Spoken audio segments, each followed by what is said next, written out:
Nah, kebetulan pas saya naik itu saya suruh bawa kunci, cuma saya emang keperluan di situ kan bukan untuk yang lain kan. Makanya kunci tidak saya bawa, akhirnya saya nggak masuk ke dalam, cukup lihat dari luar. Itu terasa Mas, aura atau mistisnya di situ itu sangat terasa. Itu seperti gimana ya Mas, terselimuti banyaknya pusaka yang ada di situ, di patilasannya itu sendiri. Itu saya.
Assalamualaikum pemirsa, berjumpa lagi bersama saya Ari Bayu. Kebetulan di sini saya ditemani oleh Cak Gondrong, ya Cak ya. Nah, perjumpaan kita kali ini kita akan membahas tentang adanya legenda maling celuring yang berada di Jombang. Itu ya Cak ya. Nah, maling celuring itu tempat patilasannya berada di mana ya Cak tepatnya? Itu maling celuring sendiri sebenarnya kita udah ke sana Mas. Cuma mungkin Mas Bayu nggak tahu. Kan waktu pas kita di Gunung Kapucangan, pas kita liputan di sana itu, nah itu tempatnya di situ, masih satu wilayah. Dan kan karena pas kita di sana, itu kan Mas Bayu cuma sampai di musola ya, di atasnya patilasannya Gili Suci itu. Nah, itu dari musola itu Mas, itu masih jalan lagi turun. Tuh terdapat 3 makam. Ya, nah itu berada di Gunung Kapucangan. Karena ada di situ. Itu merupakan patilasan. Iya, patilasan atau makamnya yang maling celuring. Ada di situ tempatnya. Itu tepatnya berada di, berarti di masuk Kabupaten Jombang. Kabupaten Jombang ya? Iya. Masih satu lingkup. Cuma itu kalau dari musola Mas Bayu turun, jalan lagi ya, terus langsung lurus, turun dikit. Nah itu sebelah kanan ada makam. Tuh, ada warna kuning. Itu kalau sekarang udah dibangun Mas. Tempatnya udah kayak dibikin. Udah bagus ya? Udah bagus. Kalau dulu kan masih merupakan apa ya? Masih kosong lah, cuma ada 3 patilasan itu masih tumpukan batu bata. Tapi sekarang udah diperbaiki tempatnya.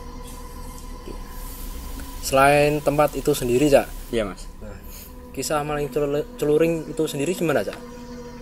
Itu gini Mas, jadi kan dari beberapa orang ya, atau dari segelintir atau banyaknya orang yang mengetahui tentang kisah di situ kan berbagai banyak apa ya, pengertian sendiri-sendiri atau versi masing-masing. Jadi adanya beberapa tempat di sana, utamanya di Gunung Kapucangan. Itu selain apa ya, tempatnya yang diyakini tempat moksanya Dewi Gili Suci, itu kan juga terdapat tempat-tempat para tokoh lain. Oh gitu aja.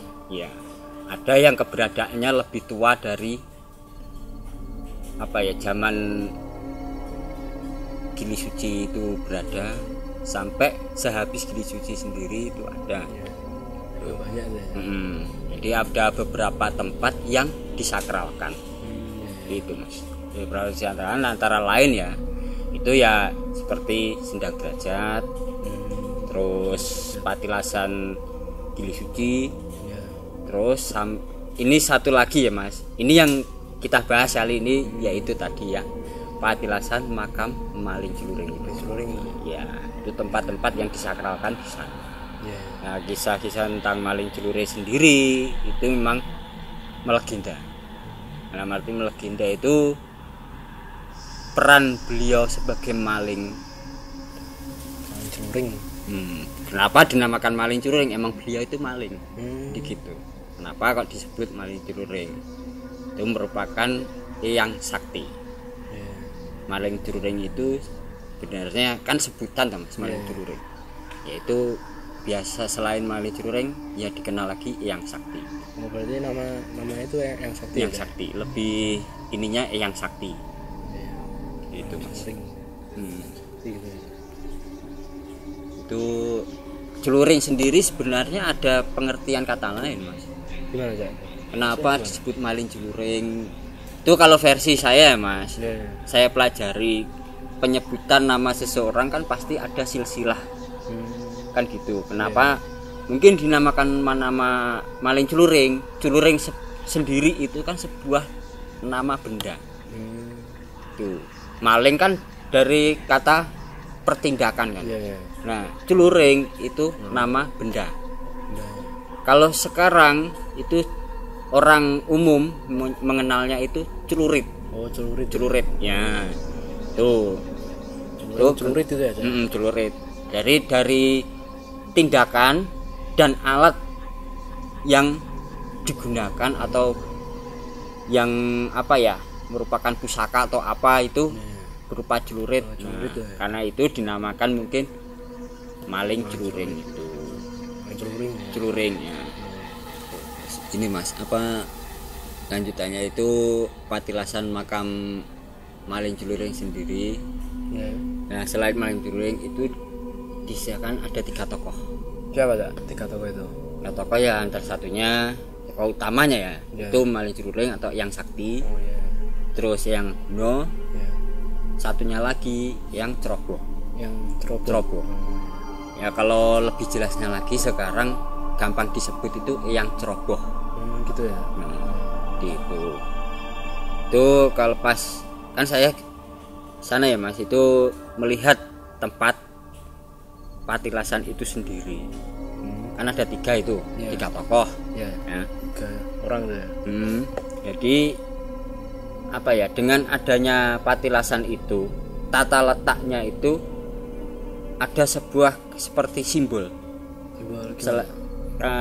gini apa ya, sebenarnya kalau ini sering disebut sanepan. Jadi tata letaknya itu sendiri seperti sanepan. Jadi itu diantara 3 tokoh itu. Di sanepan adanya patilasan makam tersebut ya merupakan sanepan. Nah, kalau terlihat dari 3 makam yang ada salah satunya itu berjarak agak berjauhan. Jadi tokoh utama yaitu yang sakti atau Maling Celuring. Nah, itu berdekatan dengan Eyang Aguno. Ya. Nah, yang Ceroboh sendiri itu berjarak. Oh, agak jauh itu ya. Agak jauh. Masih satu tempat, cuma dia ada jarak di antara 2 patilasan ini. Nah, itu merupakan itu tadi Mas, sanepan. Mungkin bisa jelaskan enggak tentang sanepan itu apa gimana?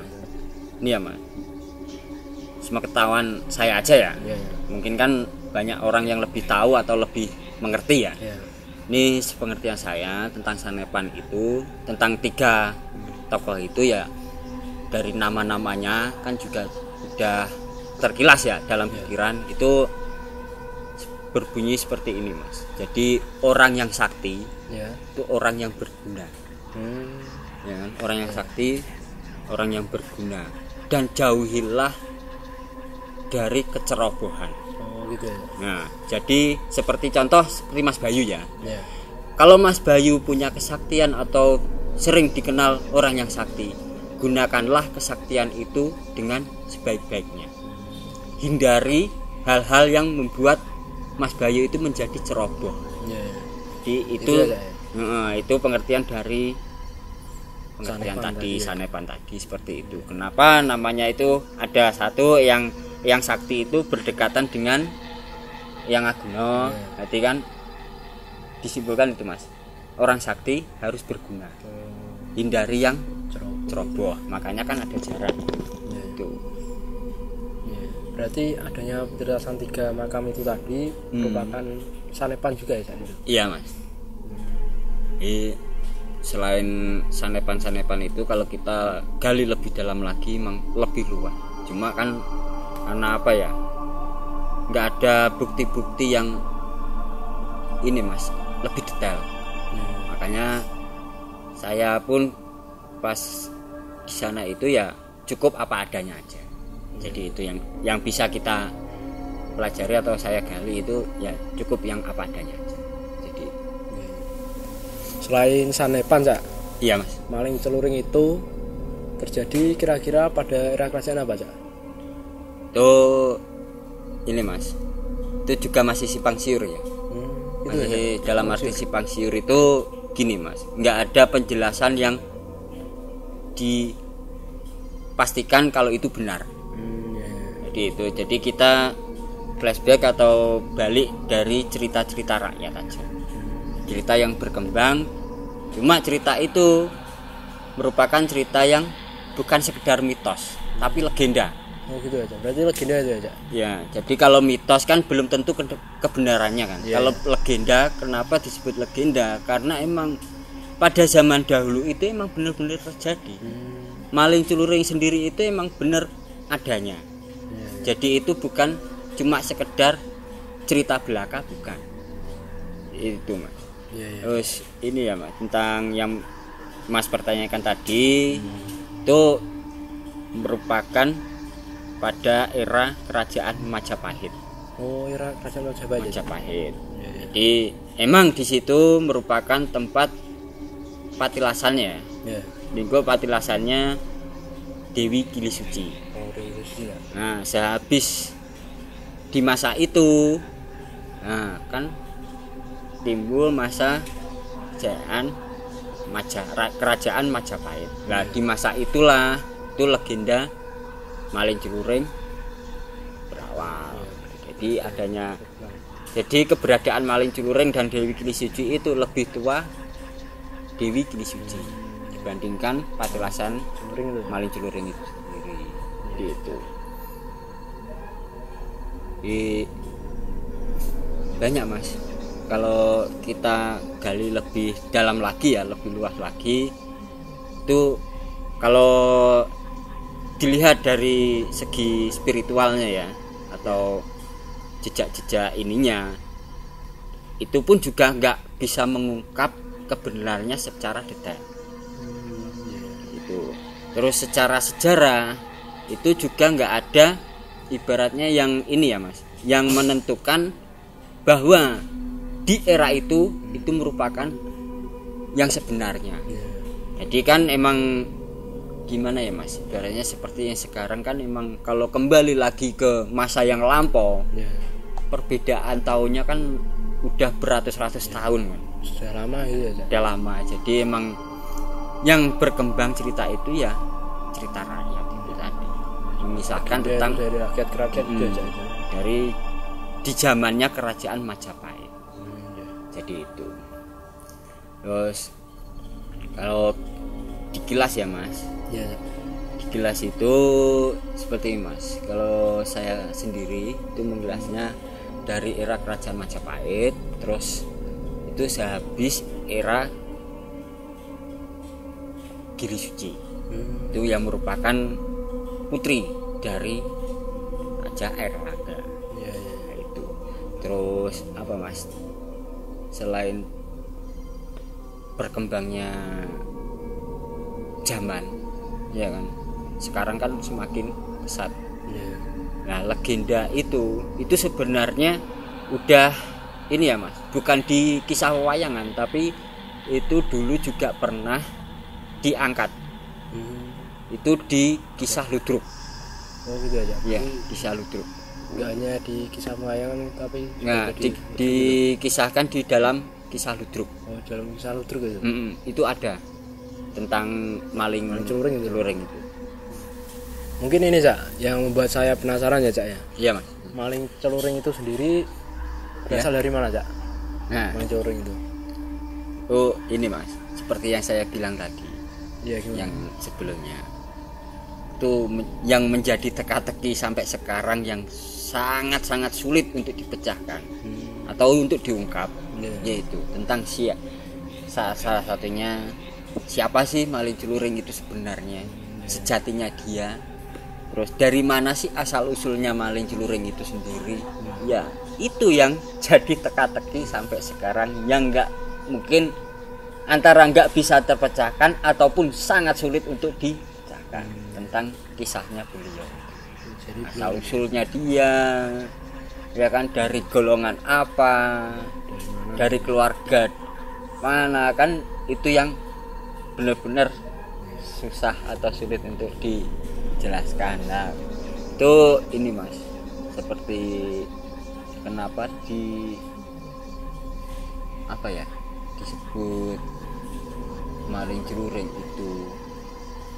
Ini tambahan ya Mas, maling yang sakti ya. Nah itu pas saya berada di depan makam ya. Emang pas waktu saya turun sendiri itu saya nggak bisa masuk ke dalam karena nggak bawa kuncinya Mas. Itu kan kuncinya ada di juru kunci sana. Nah kebetulan pas saya naik itu saya suruh bawa kunci, cuma saya emang keperluan di situ kan bukan untuk yang lain kan. Makanya kunci tidak saya bawa, akhirnya saya nggak masuk ke dalam, cukup lihat dari luar. Itu terasa Mas, aura atau mistisnya di situ itu sangat terasa. Itu seperti gimana ya Mas, terselimuti banyaknya pusaka yang ada di situ, di patilasannya itu sendiri. Itu saya. Ya. Terus ini Mas, tapi kalau saya kemarin itu aslinya atau bukan, ataupun perwujudan dari pusaka lain, itu saya juga tidak mengetahui. Cuma saya merasakan emang di situ ada sebuah celurit, ada lagi kayak sebuah keris batu, itu ada di makam itu. Banyak. Jadi di makam yang sakti itu juga ada pusaka. Terus di yang Aguna itu ada lagi pusaka, yang di bagian luar juga ada kayak pusaka-pusaka. Karena apa Mas? Saya tidak terlalu mengharapkan atau lebih, itu karena ini Mas, tujuan kita ke sana yang pas itu kan, tujuan kita kan buat sejarah. Jadi adanya barang-barang seperti itu kan memang bukan hak kita, nggak boleh diambil ya. Nah buat apa kalau kita ambil, kan gitu. Sama aja kalau ibaratnya gini Mas, kalau ada undang-undang, saya pun ngambil juga pasti kena hukum. Itu secara undang-undang. Kalau secara alam pasti kita juga kena hukuman. Alam yang menghukum kita. Bukan hak kamu kok kamu ambil, kan seperti itu. Ya biarpun semuanya itu kan atas kuasa Allah kan Mas, yang Maha Esa. Nah kita kan juga nggak bisa sembarangan. Itu yang ada di situ, kekuatan gaib gitu. Itu pun kalau diwujudkan secara visualnya ya, kalau barang itu dari alam gaib, itu kalau diwujudkan di alam nyata, alam kita, itu kalau barang itu Mas, atau pusaka ya, bisa disebut pusaka lah. Pusaka itu kalau udah diambil secara gaib, dimunculkan di kehidupan kita atau di depan mata kita secara nyata, itu auranya pasti, hawanya itu pasti panas. Gitu ya. Setelah dia muncul dia menunjukkan wujudnya itu pasti panas. Gitu. Jadi kalau barang itu udah diambil ya Mas, kan udah kelihatan. Itu Mas Bayu megang itu panas, karena hawanya berbeda dengan hawa kita. Mas, jadi itu yang misteri-misteri yang terjadi di situ. Kuatnya energi alam maupun dari alam gaib. Tapi itu saat ini ya Mas, kan kita sebelum naik kan kita turun dulu kan itu ke Sendang Derajat ya. Derajat ya. Nah, di situ ada Mas aura yang lebih besar. Situ sampai ke pertapaan atau tempat moksanya Gigi Suci. Tapi emang energi itu adanya alami. Jadi energi besar yang timbul dari alam. Jadi itu kenapa di lingkup situ itu terasa berbeda dengan lingkup yang lain. Jadi itu adanya energi situ, energi yang alami. Itu energi jahat pun itu kalau normalnya itu takut dengan adanya energi yang alami yang timbul dari alam itu sendiri, itu enggak berani ataupun berhuni di situ, pasti di lingkup yang lainnya. Gitu. Ini kan saya kan juga pernah mendengar Cak. Iya. Kalau maling celuring itu katanya orang yang baik itu, maling kok baik itu gimana Cak ceritanya itu? Tapi aneh ya Mas. Terdengar apa ya? Terdengar lucu atau aneh gitu ya. Maling kok dikenal baik kan gitu. Tapi emang kenapa mungkin ya Mas, kenapa dibilang baik? Karena merupakan maling celuring itu selain dikenal baik, dia juga dikenal dermawan. Kalau Mas Bayu mungkin ini Mas pernah melihat film Zoro. Nggak beda jauh kisahnya seperti itu. Kenapa dibilang baik atau dermawan? Dia mencuri atau maling atau mencuri itu bukan untuk dirinya sendiri, bukan untuk pribadi. Nah, kenapa disebut baik? Karena dia mencuri itu untuk orang lain, orang yang susah, orang yang bisa, orang yang kurang lah, tidak tercukupi atau rakyat miskin. Nah, dia itu hasil curiannya itu dikumpulkan, dibagikan gitu. Nah, hasilnya itu dibagikan untuk rakyat kecil atau orang miskin. Jadi keberadaan maling celuring itu sendiri itu juga disukai oleh orang-orang rakyat kecil tentang keberadaannya, karena dia merupakan orang yang baik, dermawan itu. Nah, intinya tentang kisah-kisah maling celuring ya setahu saya ya sebatas itu Mas. Jadi nggak kurang nggak lebih, moga informasi yang saya sampaikan bisa diambil pelajarannya. Ya, jadi ada kurang lebihnya, moga ada manfaatnya. Jadi seperti kalau kita pun belajar Mas, itu tidak seperti menggunakan pensil. Jadi kenapa disebut kalau kita belajar tidak menggunakan pensil? Kenapa kita harus berjalan? Kan seperti itu. Kalau pensil pun itu dipakai untuk nulis atau untuk menggambar, pasti lama-lama pensil itu akan habis. Ya kan? Kalau kita dengan berjalan tidak seperti pensil, seperti ini Mas, paling enggak seperti pohon. Dia dari kecil, bukannya malah kecil, tapi dia semakin lama semakin berkembang. Prosesnya dia itu merupakan perjalanan untuk gimana biar dia tumbuh lebih besar.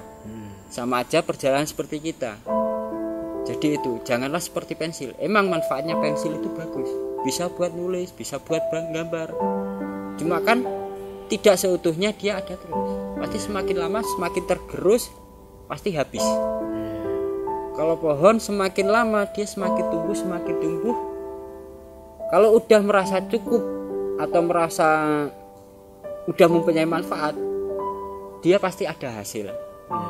Entah dia berbuah, berbunga, di situ dia memberi manfaat dari perjalanan atau pertumbuhannya dia. Jadi perjalanan kita seperti itu, Mas. Jadi ambil pelajarannya dari setiap perjalanan, karena perjalanan itu tidak mudah, belajar itu pun juga tidak mudah.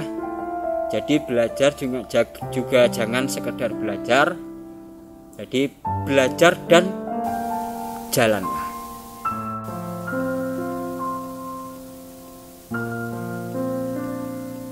Ada yang mau tambah lagi ya? Udah Mas, mungkin itu yang bisa saya sampaikan, atau informasi sedikit banyaknya yang bisa saya sampaikan ya itu tadi. Jadi kalau ada salah-salah kata ya mungkin karena itu semua tidak ada dalam pedoman buku ya Mas. Jadi sesuai dengan perjalanan.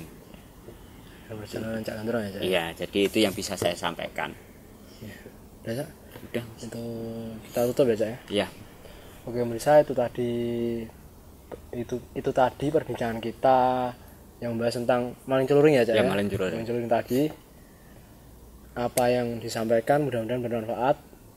Apabila ada salah-salah kata, kami mohon maaf. Jangan lupa tetap saksikan terus video kita selanjutnya, tetap di Lampa Jagat. Sampai jumpa pemirsa. Wassalamualaikum.